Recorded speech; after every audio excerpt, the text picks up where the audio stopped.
bittasi yozibdi, eringizni uyini obzor qilib bering, ko'rsating. Mana obzor, bizning spalnyamizda televizorimiz bor, zalimizda ham bor.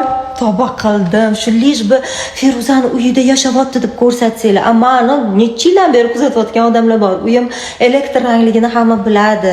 Yetar endi, charchab ketmadinglarmi? Shunaqa fisq fasodlardan men charchadim ujida. Tavba, даже mana Xorazmga ham borganda uylarini ko'rdinglar-da, qanaqa vobshe dahshat, baland. O'zim uyalib ketdim. Bitta bagema olib boribman shu uyga-da. Oyjon biron narsa qildirmadilar menga.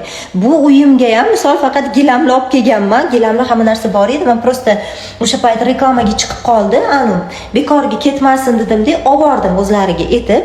Narigi gilamlarimizni narigi xonaga garderobniga qo'yib qo'yganman-da. Voy, shunaqa odamlarni hayron qoldim-da. Uyalmaysizlarmi? Tuhmatdan qo'rqmaysizlarmi? de.